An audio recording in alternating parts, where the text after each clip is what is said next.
And the man is trying to make you late. How's the man trying to make you The late, brother? man try to relate. So Good morning, so everybody. when you pull up to the Union Station, the Amtrak station, you Right. know the left side you go there for the kiss and ride or the pickup drop Uh-huh. off spot. Uh-huh. The Right. right side you go up this ramp into the parking lot, right? Okay. Uh-huh. So I'm going to the right side, and as I'm ready to go up the ramp, guess what was there? Right. Cones. So now I'm like, I don't know how another way to get into the. How else I get to the parking garage? And at Right. this point, I was 20, 25 minutes ahead of schedule, right? Okay. So you're like, So I'm good. now I'm good money right now. I'm good money. I'm good. I'm playing with house money, right? Right, right. I'm like, man. So I had to veer to the far right, and it took me not in the square. It took me like that way, the opposite Right. way away from the place. So I was like, oh man, how can I find my way to this thing? Right. Asked Siri, was like, yo, Union Station parking garage, get me there. She was like, Larry, you on a beaten path. We gotta get you back over here. It's gonna take you another 10 minutes. Okay. So now I get over there, I make my way around, and it was like loop de loops. Okay. I get up to the parking garage. I don't have an answer for that. Siri still, Uh-oh. she's still talking back. Still right. I don't know what you're talking about right now. Dude. So now I go up the ramp. Now last time I did it, all the handicap spots are open. I'll pull up this time, Okay. drive to because there was no regular spots open. So I go to the handicap spot. Right. They always filled up. I'm like, come on, at Wow. 6:15 in the morning. Wow. Now I gotta drive around trying to find a parking spot. By the time I park, I gotta run down the escalator, and I didn't mention I had some barbecue with me. I fired a smoker up yesterday. Okay. So I Okay. had barbecue Okay. here, Right. and then I had whatever the kids asked me to bring up in this hand. That come with my backpack. All right. I'm like, man. I get to the escalator. I see this lady pulling her her suitcase, Oh gosh. and then it Uh-oh. wasn't over. The escalator wasn't escalating. Oh, not now. Got to manually walk up the escalator. Now, Oh. so now it was she had the carry on suitcase. Right. The carry on suitcase. She was about the same height as this suitcase. Oh Lord. All right, she was a little taller than that, but she was a small person. That's the point. But I get it. Pros. Yes, sir. So now she trying to drag the suitcase down the escalator that's not escalating. I was like, now remember I said I had your hands are full. Your hands are full. Yes, sir. Hand, yes, sir. Right? And remember I still got the hoopty foot. Right. So, Right. So I was like this. I was like, lady, stop. I was like, give it to me. Give it to me. And she's like, what? And she knew exactly what I meant. Right. She gave me her suitcase. I'll pick this thing up. I'll hold it like this. And she's like walking down the stairs all gently. I'm like, And then as I put the suitcase down, right, she looks me in my eyes and goes, gracias. I was like, I wasn't expecting that. And I was like, de nada. You're welcome. For those who don't know the Spanish jargon there. Gracias. Thank you in Espanol. Basics. And I was like, de nada. And I was like, I was glad to ayudar, but it's all good. So now, 6:30 train. Okay. 6:28 is 6:28. There's no line because everybody's on the train but me and Gracias. Okay. And remember, this all started. I was 25 minutes ahead of schedule. Okay. They wanted me to miss this train. They wanted to miss that train. That was the goal. They're trying to set you up, brother. The man is trying to set you up. Lesson learned here is don't drive to the station. Wake your wife up and say, Missy, ma'am. To get you to I got you. Okay. Get that take me to the train. Right. And then you have a safe ride back home. Right. Yes, it's a 45-minute drive. Right. But I have no escalator not escalating. Yeah, right. I have no garage that don't want me to garage. All right. So but all that, guys, I made it to Philadelphia. Awesome. First day of work, and this is how we dress for work. Because we're having a departmental retreat. Nice. Bone Thug, aka Kaneen Curvey. Ba, ba, ba, ba. Tell me Meet what him you at the gonna do. crossroads. Yeah. Just would jump for I'm you. going to And tell Matt Genius in the everybody. I'm building. going to tell everybody. I miss my Uncle Charles, y'all. All right. And one of the hardest songs, or one of the hardest compilations of all time, was Bone Thugs and Biggie Smalls. Okay. Hey, Bone and Biggie. It's Bone and Biggie. One of the hardest of all time. Okay. Notorious Thugs. Right. Yeah, man. Yeah. Has you ever seen that? I don't know if it was a movie or a documentary. The one of the Bone Thugs did a movie.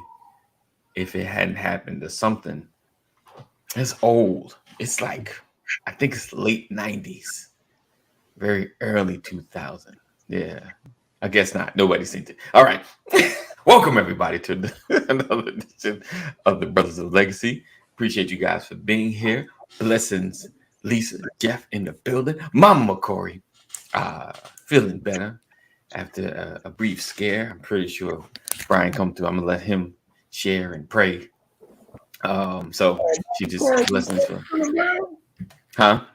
I said, Mama McCoy wasn't feeling well. Yeah, she just had a little scare. Had to go to the hospital earlier this week. So I wasn't the happiest to have to get secondhand information, but it's all good. What up, Terry? Good morning. Mama McCoy, take care of yourself. All right, you you're gonna get another edible arrangement now, Mama. Right. I'll send you the address. Yeah.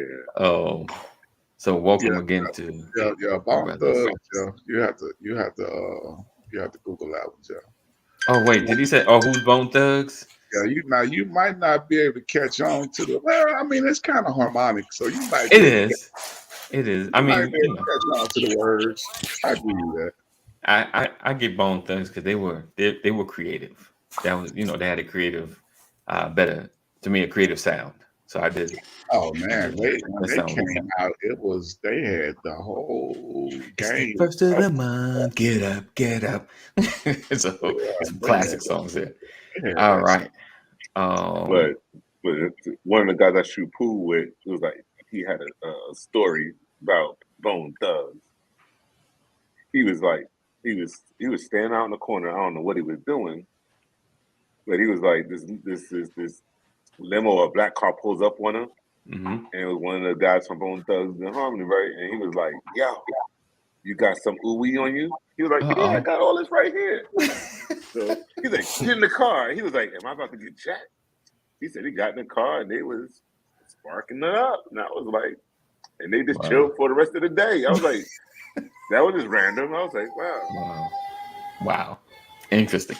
So Terry Little says we're not gonna let the day slip by without wishing Jeff Carlin a happy birthday. Are we? No. Happy birthday, Jeff. I don't know. Not at his second comment. I don't know. But happy birthday, Jeff. He's like, gotta Google Bone Thugsters. Wait, this is in the dark. I can't. Yeah, I cannot. Jeff, the guy who from my pool league, he was white, so he got a black card for that. All right, what up, Matt Genius? Good morning, sir. Good morning. Happy to be here. Awesome. I'm ready to get into it. This dude got all the dope hats. Let's jump. So, you talking about the Airhead hat? This is from Dungeon Forward. I think this is called the group. This is some guys that graduated from FAMU. They have their own hat company. Oh, nice. Yeah, so you can check it out. They have some really nice hats. They have the HBCU collection. They have a whole bunch of different hats. Hey, how's it going, Terry?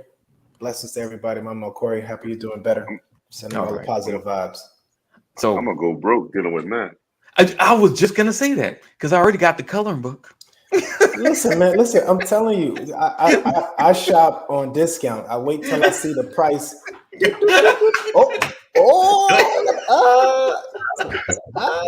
That's last year's collection now. Let me go and get that. It's brand new to me. It's brand new to me. So I know that's right. yeah, man. Yeah. Good to see you guys. Good to see you guys. All right. So I'm in a different place in the house. So if you hear there's like dogs over this way, stuff over this way, might have to jump off for a minute. But I need to alley-oop Matt real quick. So because I don't want to leave you up. So last week we talked about connecting and friends, and a lot of brothers out there that are feeling like alone.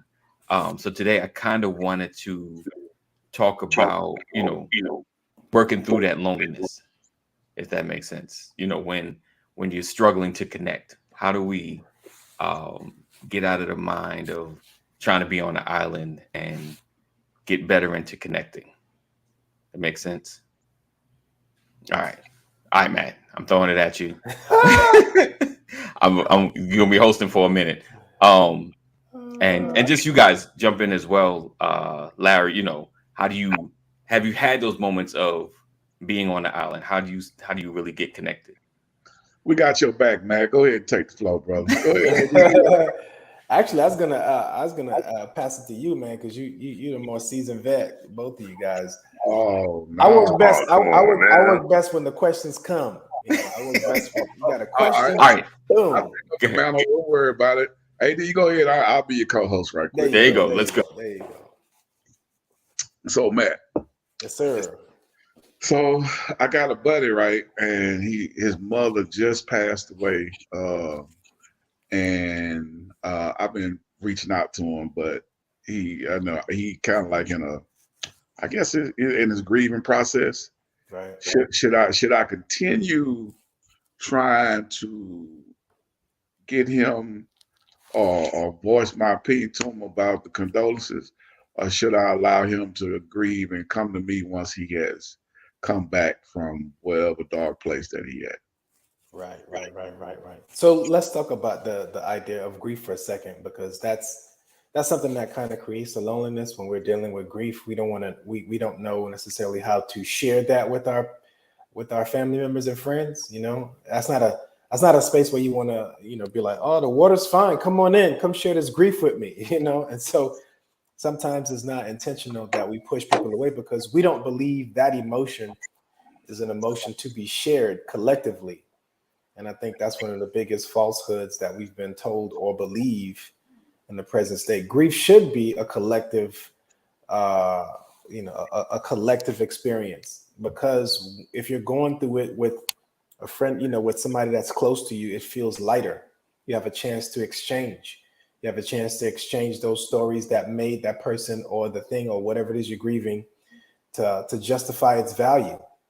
What I love to do when grief is a part of my day, because it comes and goes, is that I share stories about the person who is missing. I share a funny story. I share a story that, made me, think like, man, this person was deep. I share, and that allows me to then still feel the love of that person's absence, the value of why that person means so much to me, and the reason why I'm feeling this way. But it also gives my family members and friends the opportunity to see inside of what's causing this chasm inside of me. What I'm saying? What's making me feel this way? Why is it that I'm experiencing these things? And so sometimes I think for brothers, we just have a difficult time inviting people in.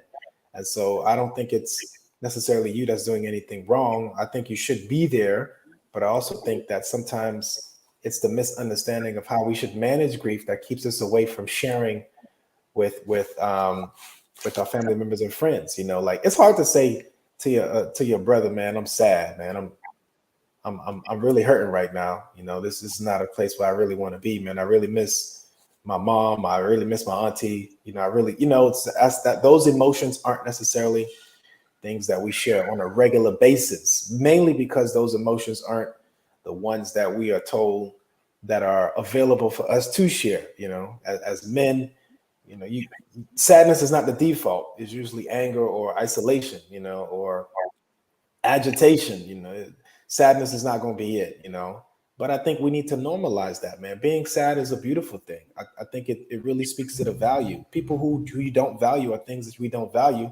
We don't grieve over, we don't grieve over. I don't miss football. I don't miss football at all. I'm not grieving. Oh man, you know, I know. I bridged that. I bridged that really. I bridged that really sloppily. I did that. But the point is, you said that statement. That broke my heart. You know what I'm saying, right? For those who have a value attachment with the thing, if it's not present, you're gonna miss it. You know, Yeah. and so I think it speaks volume to where your friend is, of who it is that he's missing. You know, and so I think that's important for you to see. But I think it's important for us to just understand that each person grieve differently. You know, Yeah, man. Go ahead, my bad, brother. and when we are well, I think it's easy for us to then share that with everybody else. When we are well, as far as not being happy, when we are well, as far as understanding the grief process, I'd love to share that with you, man. Let me talk about that with with somebody who cares about me. Will give me the space to share these things without judgment, without ridicule, without making me feel small, without telling me man up or get over it or why you still there, Yeah, because I know when I first heard about it, I got emotional. I started thinking about my mom. Right. You know what I'm saying? And she passed away in 2013. Right. It's 10 years now. Right. But it still be like, shoot, I feel like, and you just lost yours like yesterday. Right. I'm thinking about mine. I'm like, boy, I was, and it just kind of like hit home, but I didn't want to bombard him, with a whole bunch of extra, trying to make sure that he good. But I just wanted to reach out to him and let him know, like, hey man, I'm there for you if you need someone other than your wife and kids. Right. Right. I think what I think, Kaneem, is you understand where he's at emotionally right now, right? And you use that to, either tell him it's okay or even like misdirect, his feelings or whatever, take him out or whatever. And your story will help get him through, rather than, circle of life, right? Yeah. Circle of life, right? Like we know, there's life and then you're born and you die, right? That's just normal. So at some point, we all gonna have to have these experiences, and by having somebody around that been through it and share with the next person kind of helps. Helps them deal with it even better. I had two, and even when my grandmother passed, like just like I don't know, like 100 years ago, I had two old heads, right? And like I was ready to jump off the cliff. My grandma was all that to me, right? And these two old heads, they pretty much they broke it down to me and talked me to the cliff, and from then on, I was able to handle death a lot, not easier but better, right? And that's because I had somebody share and help me get through it, because I was ready to go to shutdown mode. Yeah. I think the having the ability to, I guess, to express it or talk about it, and just kind of get it out in the moment, is crucial. And I'm with you, Larry. Like I don't know if I've ever really talked about it. Like my dad died in 2001. My mom passed like 2 years ago. I think it's been 3 years. And like when it comes, and I'm pretty sure you co-sign, but when it comes to parental loss, it's like it comes up. I think about her. You're like, you go through a life change or something happens. Like, like some things I went through, I was like, man, I wish I'd call my dad. Like, I need his advice. Like, man, I wish he was here right now. Something great happened. Dang, I wish my dad was here. He would love this. But it's the handling of it. And I think sometimes, Larry, and I'm talking to you because, once you get a grip on it, you don't want to be you know, when someone else is dealing with it in the space you used to deal with it, you know, it's kind of like being empathetic about it. Like, I get it, you know, because loss is loss, you know, even, and I know it's crazy, like people lose their pets, but they've had a connection, you know, like they wake up in the morning with this pet, or they go, you know, like something happened. There are big moments where, oh man, my dog was there for me, literally, you know. And because old me used to clown like, how you all attached, you know, but you realize you did could be there's an emotional attachment, especially if Yeah. this dog is your partner, you know, or your cat, you know, and you probably find yourself talking to him when you're going through things, like just saying it out loud. I just got to get it out, and you sitting there, and you look like you listening, like look like you eating up every word that I'm saying. So, um, so loss is definitely big city. So pets are a family, right? Pets are family, right? Um, and so it's definitely so it's definitely something to consider when it comes to loss. Just having those Yeah. conversations. Think about And that though. That's what keeps yeah, us apart because like you said, you just admitted that you haven't been talking about it, you know, and then you have people that you know are in the title brothers of legacy. Like, come on, you gotta right, be able right, to purge some of that stuff with your brothers. You know what I'm right, saying? Like, 100%. and honestly, it's okay for them to feel sad with you. You know what I mean? Like, we don't want to share the sadness, but we want to share, hey man, yo, did you just watch this person just score like 17 touchdowns? You know, we want to share those moments, which is intimate, by the way. That's intimate. That's joy. That's excitement. That's a connection that you want to share with someone. But on the other end, intimacy is still waiting for you as well. We have to be able to share our sadness, our anger, our shame, our guilt. You know, all those things allow us to feel closer to each other. And I think for brothers, what keeps us apart is that we don't know how to share those things successfully. On the high end, sure. On the low end, not so much. You know, and then that pushes us. It pushes us away because you feel the distance when a person is grieving, and they don't want to share that with you. And then you're like, man, I guess you don't want me around, you know, anymore. I guess you want to hang out. I guess you want to talk. So I'm gonna just be over here, you know, and then it just continues the distance. And we've learned how to do that very, very, very much so up until our adulthood. It really manifests as where we're just isolating people because I don't want my problem to be someone else's problem. I don't want my sadness to be someone else's sadness. And that's not it, man. Many hands make light work. The collective come together and we share that burden. You know, there are still people who grieve where the whole community come out. You know, the community come out. You know, they got the band, you know, they got the, hey, hello, somebody. You know, they got the whole community with you, helping you through this process so that you won't feel, you know, isolated in these times. And I think we need to get back to that, man. Like, Right, yo, tell me. I never met your mom, but I'm interested. Like, yo, tell me about her, you know? right, I'm right. sure if you came from her, she's probably funny too and clever, you know?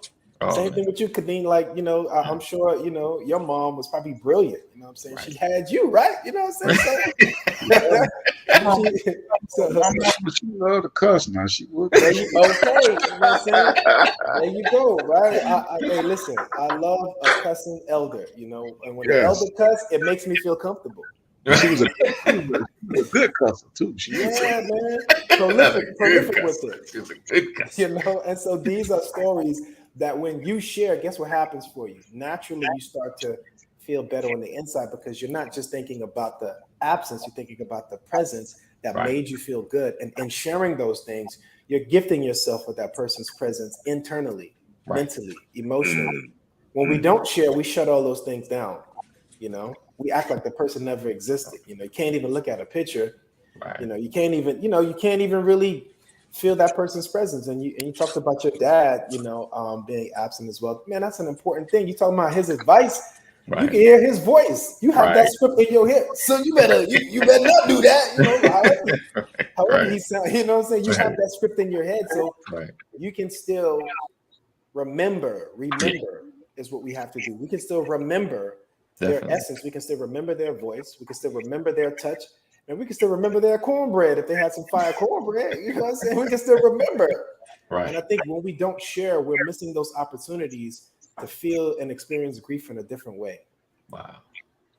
Yeah, I feel all that, bro. See, that's why we got Matt on every week, y'all. Yes, indeed. Oh yeah, I'm ready. I'm ready to check out on the couch again. The substance of what the man just said should hit home some kind of way. True indeed. Monica says, always voice your opinion, show you care. You don't have to say sorry every day, but just be there for them, listen to them, or ask them what can I do to help. He said, Jeff says, yeah, Matt's right. My brother and I share stories about our dad, and we laugh, and that's our way of dealing with his absence. Wow. Yeah, man. You gotta share those stories. You gotta share those stories, man. Those stories are currency, you know. Right. A currency, and if we don't share them, guess what happens? They get lost. Right. The next generation won't have them. True. You know, True. They won't have them. And then in your time of like a low point, somebody could be like, man, I remember that time you shared me that story about your mom. Right. You remember when you said she was walking up the stairs and she did right. And then it brings back that gentle, that kindness, that essence of who that person was. So we got to share those stories, you know, even if it makes you sad, even if it makes you cry, share those stories because you're sharing what made that person so valuable for you. Right. Definitely. You know, definitely. Or it could be like, man, I'm so glad that dusty old person's not here anymore. Oh gosh. Oh, no. It could be. Hey, listen. Yeah. Sometimes you're actually excited the person's not there. Woo, right. I'm so glad this person's not in my life anymore. You know what I'm saying?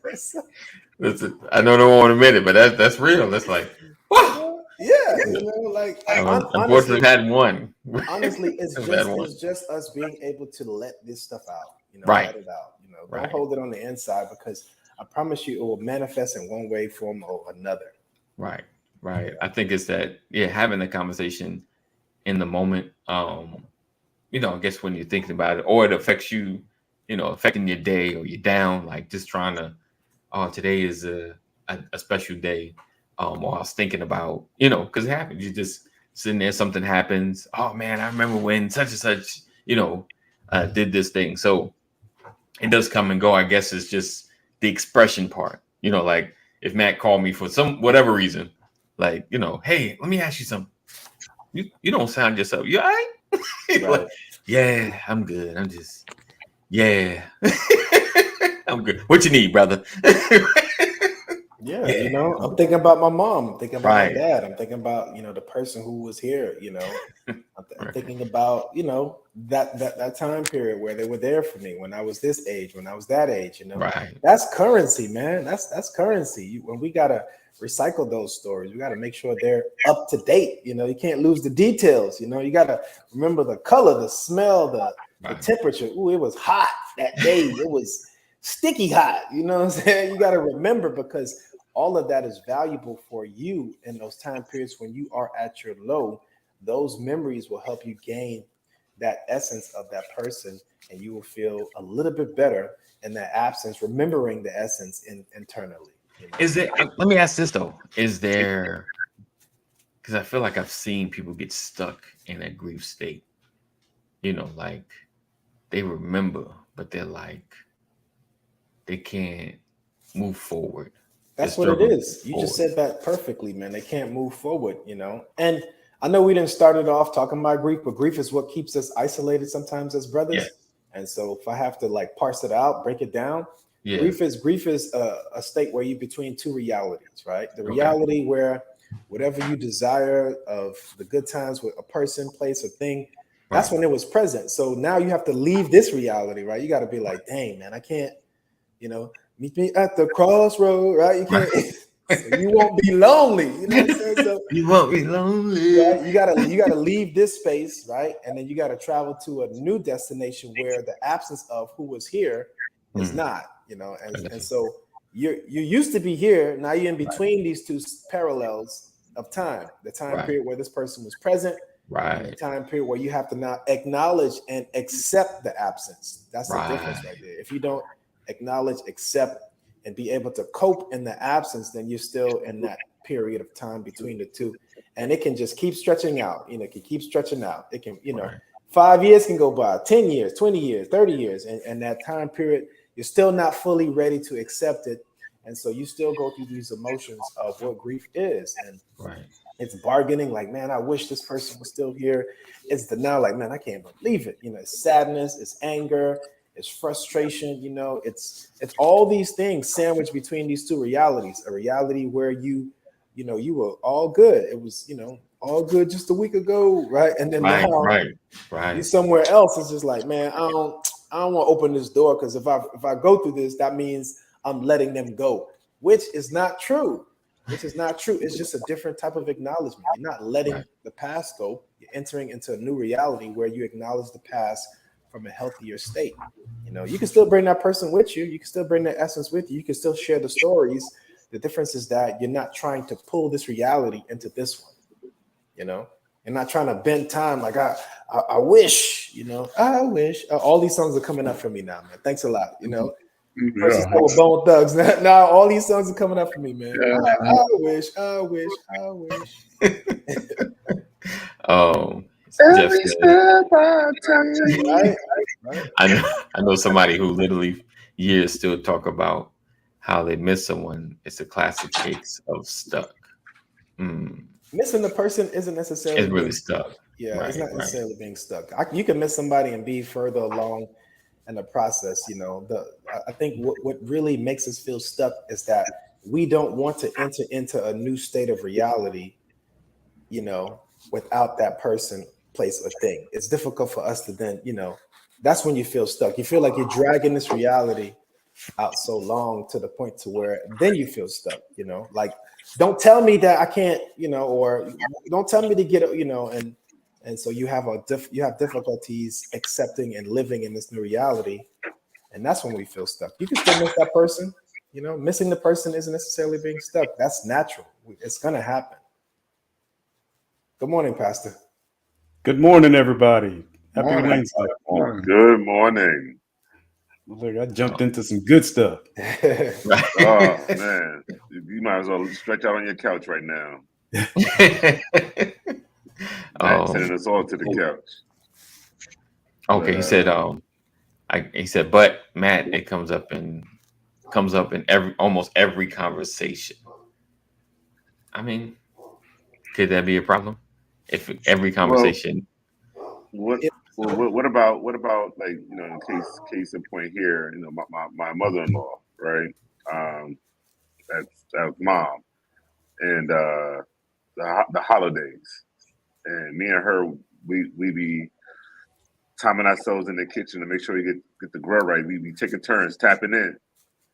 This past Christmas, it was like, yo, I don't got my partner in here. And then what movie came on? It was one of It's those. a Wonderful Life. It's a Wonderful Best Life. Man. Best Man Holiday. Yeah, and something came up, and then it was just like tear ducts all over the place. So is that considered stuck, or No. Yeah, not at all. Not at all. Even if the person brings it up every day, that doesn't mean they're stuck. That's just their way of managing it, I think what makes us feel that way is that we can't manage where that person is. And it's not necessarily our job to manage where that person is.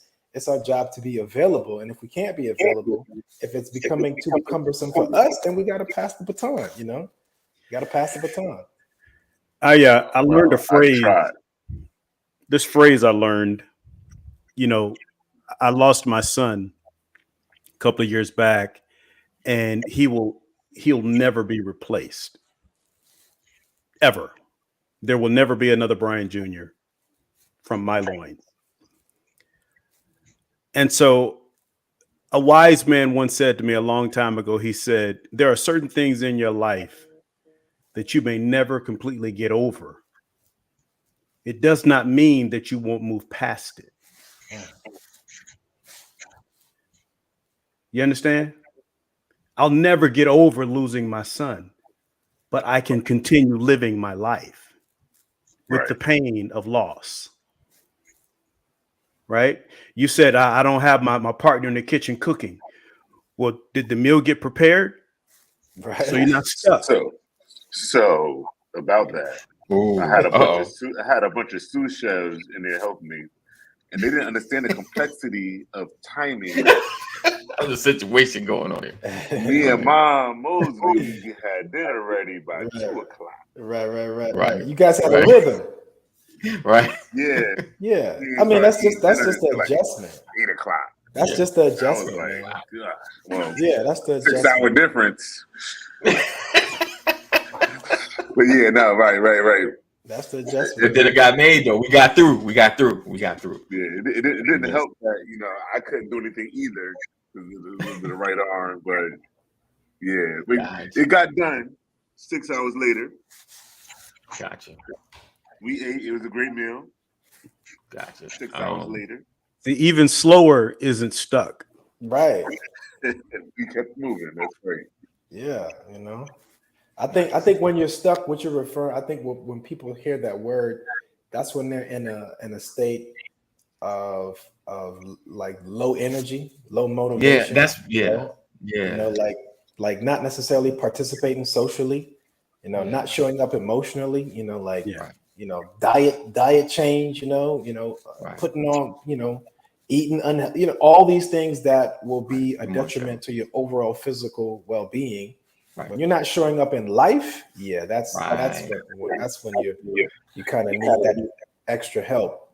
But if you are able to manage, if you are able to cope, if you are still able to, process, meaning have that conversation about it as many times as you need to, talk to me, let me know what's going on, then you're still creating momentum to eventually find your way to this new reality, which, by the way, all of us are in a new reality because we're all are partially grieving. And what I mean by that is we don't start grieving when things are absent. We start grieving when things are different.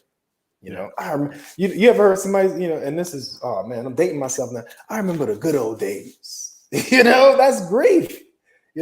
I remember when we had cassette tapes, when we had to that's grief. When in remembrance, that means you left the reality where things were a way for you.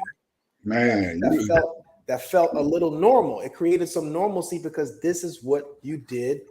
You executed this, routine consistently enough to where it created a pattern internally with your brain, how your heart functioned, the way you welcome, the way, and so those routines, when they are shifted, talk about COVID. COVID had all of us grieving, and we didn't know what we were grieving. We were grieving the normalcy of what our life used to be before COVID.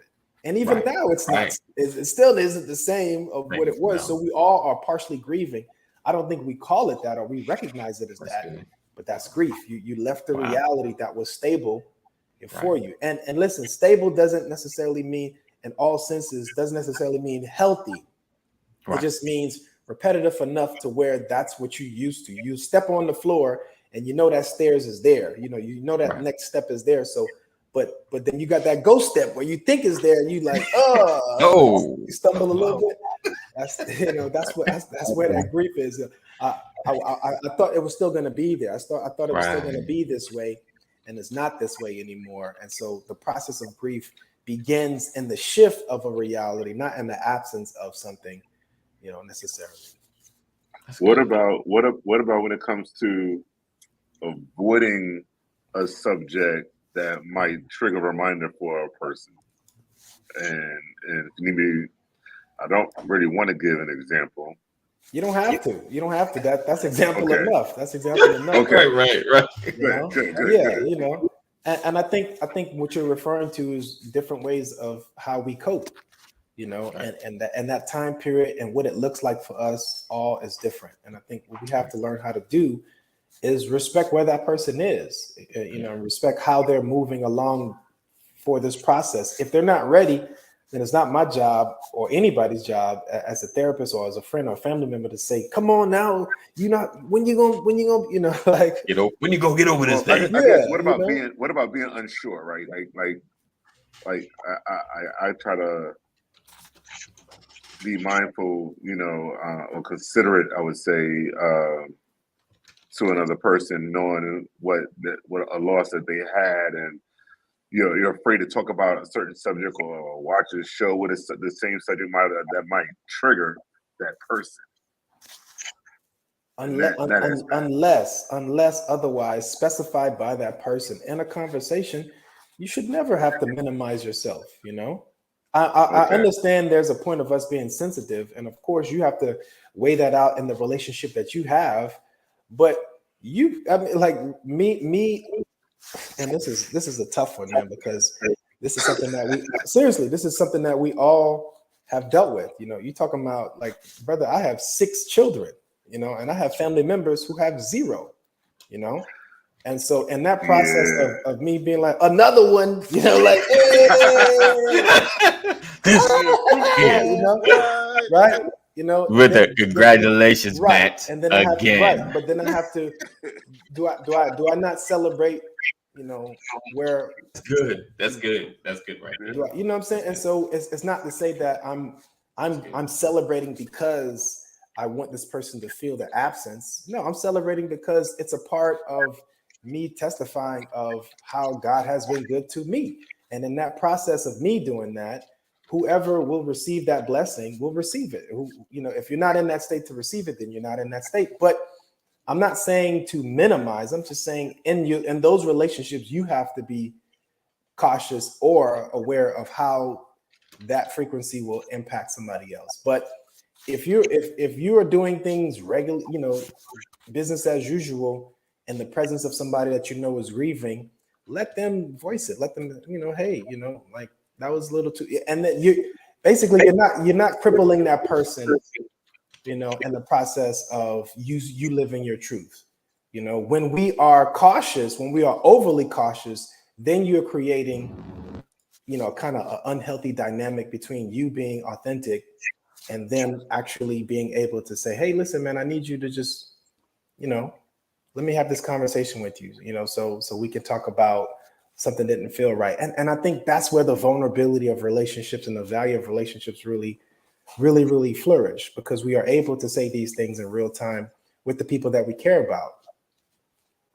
That's that's wild that you say that. Like, the whole, even with children, because we went through a period where we couldn't have, and my wife hated August, was like July, July and August. That's that's like the baby bump season, and she's like, oh man, it's August again. I was like, I know, it's just getting through, and it's crazy. Like, say we were connected to you, Matt, at that time, and another one, like, this dude, you just keep having babies, like, we can't have one, and it's like, how do you, from the perspective of the loss, how do you celebrate when you're like, I'm not hating, I'm just disappointed I can't do, and I think that's such a, like a weird spirit. Like, for me, people with their parents still, I'm like, man, cherish it, I'm like, cherish it. Then sometimes I see them like, man, that's a beautiful thing. You still have your parents in your life,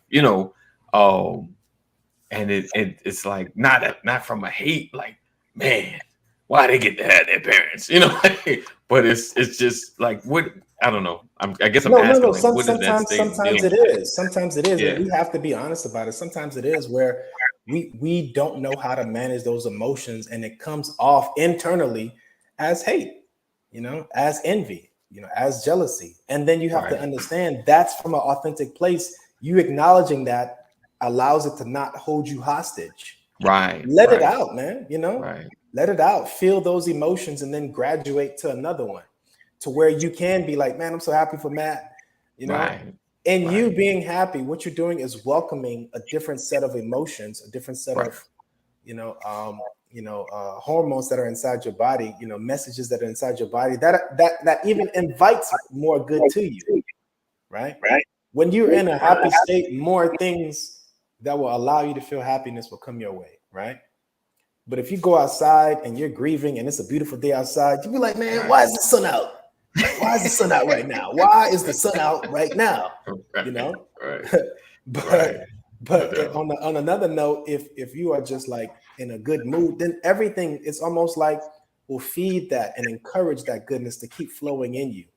Be like, man, I just saw a butterfly. I just saw a tree. I just saw the rainbow.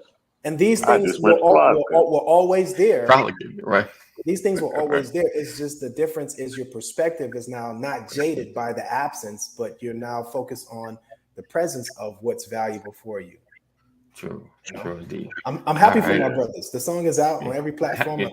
There you go. Segue. No, seriously. And no, you're right. Yes, happy for and my that's brother, me right? retraining my brain to say I'm happy for my brother, because it's easy for us to see a brother winning, doing the P. Diddy dance, and be like, man, can't stand this dude. Right, yeah, be happy, because it encouraged more of what you will receive to extend your joy as well. True indeed. That's good stuff. What's up, Richard? So quick programming note. Reese put up here, said, can I get down tomorrow morning? I've got an appointment on Friday. I would probably say yes, but unfortunately we won't be on here, man. And Reese want to tell us about everything that women DJT. That's what Reese want to do. Every woman ain't done nothing. She ain't gonna do nothing. She ain't this. Everyone. Come on, Reese. Give women. I'm gonna have to have a different cup. You can't get on here woman bashing, Reese. I think you want to talk about DJT. So he said, I'm building a roundhouse in a fire. Oh, yeah. I know it's going to be televised today, right? What was I about to say? So, programming note, that's why I segued real quick. We won't be on tomorrow. I'm going to be lifing. I got some stuff I got to take care of, and I'm going to try to squeeze it in. But I'm going to just hit y'all with the text at the last minute. So I'm not going to do it to y'all. I'm going to just let y'all know now.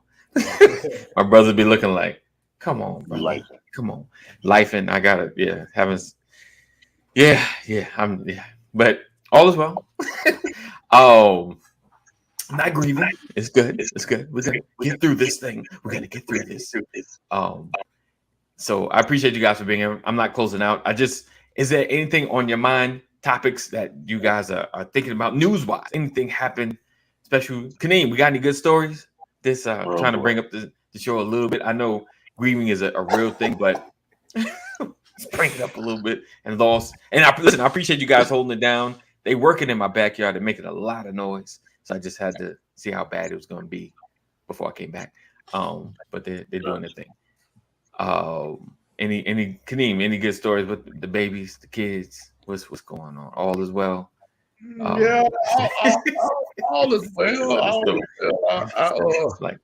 You're right. I was telling my youngest son, he got the chores for washing clothes. So, yesterday was Labor Day or whatnot. Okay. So he decided to take off the whole weekend and thought he was going to take off. Yeah, he thought he was going to take off Labor Day for doing his chores too. But it's a federal holiday. We appropriately woke him up. To make sure that he got up and started moving around doing some chores. Okay. And then we had left. The wife went in there last night, and she was trying to tell them to get ready for bed, because today was a school day. So she was like, "Y'all put your phones away. Y'all do this. Y'all do that." Right. Yeah, I guess they thought she was full of hot air, so she came down there and told me, "You may need to go down there and have a chat with them." Not the chat. I was like, chat with them about what? About going to bed and getting rest for school. I was like, well, what am I supposed to say? Make sure they put their phones up at a certain time. And I'm like, well, what time is certain? I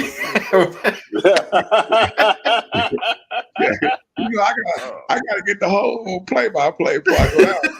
Right. I gotta have a good strategy going down there. What am I going down here for again? So I go down there, and my daughter, she the youngest of the bunch. So I go down there. I'm telling her, y'all need to have the phone put away by 11 o'clock. Like that is way late enough on a school night for you to have your phone. 11 o'clock, Don't follow me up. And like, okay. My daughter, she just jumping right at my youngest boy, he looking at me like, damn. And then when he I said, y'all need to go ahead and start, because it was already 11 o'clock then. Right. Oh, it's time. It's time. Yeah. Do y'all understand exactly what I'm saying? My daughter, she jumped. Yep. And I gotta pull it out of my youngest son. Yes. I'm like, she just all hyped up. And I was like, nah, you don't be the first one to get caught. I just want you to know, if you get caught at level 1, level 2, that means you're gonna have to give your phone to us, and then you can just get it in the morning. Right. And that's for the weekend also now.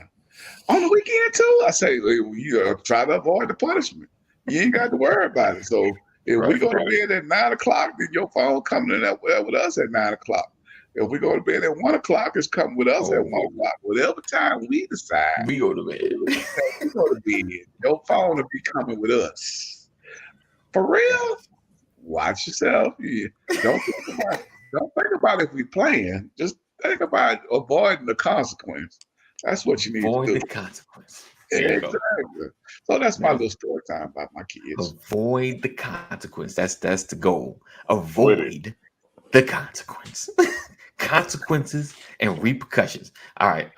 Someone probably got to go. I will. Those we have. Okay. Matt, come on, Matt. So just a quick chat. Matt put in the chat if you want to hear some stories of those that we have lost. Okay, I'll start. Thank you. So, I'll say this. So my mom and I, we weren't like tight, and only because of her differences in like religious belief. It's always that barrier of, we was all right. We conversated. It wasn't like a dislike. We talked, whatever, but I could never go deep in relationship or stuff like that, because it's always, and I understood it, because it's just like, if I wasn't saved, I would talk to my mother, she was saved. The question, well, Jesus, read the Bible, but she's a Jehovah's Witness. So her thing was, let me go and send you this watchtower, like on this subject, and so that was kind of like the length. So we was, I've talked about certain things. My dad, who passed at 23, the hard part about that is I finally realized that he knew some stuff, that he was, he was a smart dude. We had our teenage, this dude getting on my nerves, So by the time I realized, my dad he really knows some stuff. He was gone. I was like, dang it. Like all the questions I had, just going, I think that was, yeah. I remember, yes, she was faithful, sending them watchtowers. Oh, yeah. What's your address? Let me mail you this new watchtower. Oh, you going through this? Let me go and send you this watchtower about this. And listen, shout out to Joe Witness. They got a watchtower for every situation. Anything you're going through, they got a watchtower on it. Yeah. But like I said, my dad, losing him, and it's crazy. Like I remember, it was June of 2001. And I really remember it because my wife and I were looking at Father's Day gifts. It wasn't June yet, but it was like looking at Father's Day gifts and things of that nature. And trying to, what we're gonna buy, we're gonna get or whatever. So yeah, it was, me and my dad talked a little. We was gaining some traction, And back in the days, I used to do music, do hip hop. So of course, he had a lot of jazz records. And I would sample from his jazz records. So I let him hear a couple of. He's like, all right, taking horn loops and track and just looping. And he's like, okay, I see what you're doing. And he would, we have conversations about records and how do you know the value based on the labels, and so we would have a lot of those talks. To the point where originally, like the jazz records he had, he was going to, when he passed, he was gonna give them to like a museum, but he saw my interest, so he willed them to me, instead of sending it to a museum. Hey, you still got them records, man? You still got them records? Come on now. Man. Nah, unfortunately, that's another story. But yeah, I couldn't. Yeah, it's hard holding on to him. Yeah. He said, "I even got a leaky faucet edition." You silly Jeff. But yeah, so that was our connection like that. One thing. Well, I know Brian had seen it when my son was 13, 14. We did his birthday. I had some guys come over and speak words into his life. There's this tin cup that had my dad's name on it, my brother's name on it, and then I had my name and then my son's name put on it. So that's kind of like the memorabilia that I'm passing down. That came from my dad. So, but yeah, we had a pretty decent relationship. Like I said, we moved out of the teenage. I was about 23 when he passed, so we was chatting a little bit. Yeah. So yeah, that's my story. I'm done. Hey, remind me, man. Next time we bring it up, I got a sad but funny story. I love it, man. Please. About my mom and when she thought she was having a baby for Jesus. That sounds like an interesting one already, man. Please. Please don't let me miss the next one when this story is being shared. Oh man. And listen, the only reason the reason why I said that we should share these stories is because of the highs and the low. You felt like the show was kind of taking a dip. Sharing these stories kind of brings it back up. You gave us life. I had a chance to see your father, and I never even saw his face before. I had a chance to feel his essence, but I never had a chance to be around him.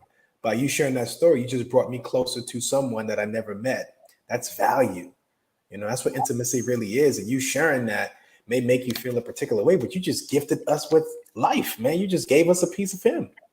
And so thank you for sharing that, man. Anybody that likes jazz is a friend to me. You know what I'm saying? Let's scat. Let's go. What we doing, The jazz hands, let's go. Come on. Not the jazz hands. The point is we bring each other in with these stories, and that's value, man. That's value. I wish we could do this more often where we can just share a piece of those that are not here. That still allows them to feel like they're, feel like they're not forgotten, basically. So, he said, my dad willed me his cherished Rolex watch that Arnie Simmons, owner of Bill Blast Jeans, he said, love you, Pops. Sold it to Jackson's Jewelry. I get it. He needed them coins at the time. At that time. Yeah. I get it. No man, very possible. He didn't even know it. Thanks. Get my lights on. All right. So we're gonna get ready to get out of here. We definitely will share more. Maybe next week we'll get into it. Yeah. All right. So want to take us out, Bone Thugs? And I'm gonna miss everybody. You're gonna need a bigger couch. You're gonna need a bigger couch, Matt. We're gonna need a big couch. We're gonna miss everybody. All right. So we look forward to seeing you guys next week, and not next week. Sorry, Friday. We're gonna be off tomorrow, but we will be back on Friday. We appreciate you guys being here. So, what's his name? So we look, Reese, if you're still in the building, not this week. We'll catch up. Just hit me up a good time because I know you want to express yourself about why DJ T is not going to jail, and I'm gonna give you the platform for that. I'll give you the space for that. I'll give you the space for that. So, we look forward to seeing you guys next week. Stay safe, be safe. Know that we love you. Jesus loves you better. 988. If you or someone you love is having a mental health crisis, 988. Blessings, Matt. Check out. I got it. Check out his music. Check him out. He's doing some great things. Putting us on to new black merchandise. Black on black merchandise. All right. So be blessed, guys. See you next week. Stay safe. Make good choices. If I can hit the button, if I can find it, let's go. And we're not moving. It's not acting right. It's not acting right. Here we go. All right. That's it. We're done. Peace out.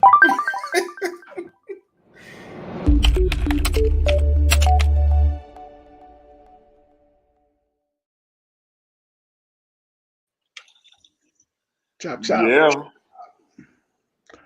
Bro, can't nobody see that little right there. Write some. I told him write something on the whiteboard. That's what he wrote. And he wrote something on the whiteboard. Okay. Something on the whiteboard. Oh, you're supposed to just put something. So, right. I was. Hold on. I was, but Hold on before you. Don't say nothing too crazy for whatever reason. It's not ended. I don't know if it's still live. It looks like it's still live. Don't say anything too crazy. I'm saying that. I'm just saying. Don't say. And so you got to claim later to somebody. I read it too. I read it fire off too, bro. Yo, my internet's been. You need to clean the whiteboard. There's too many shadows. Oh yeah, let me see a lot of it. Yeah. Now you just need to start over and just clean that whiteboard, Larry. There we go. That's a good try though. Hopefully next time I'm pretty sure it'll be Christian White. So, random piece of information. Do you all know how many Americans were in the quarterfinals in the U.S. Open? I do. 3. Oh, it's 3? How many? Okay. Men, yeah. 3 men. You said just 3? Okay. Is that just? Is that bad? Well, I'm sorry.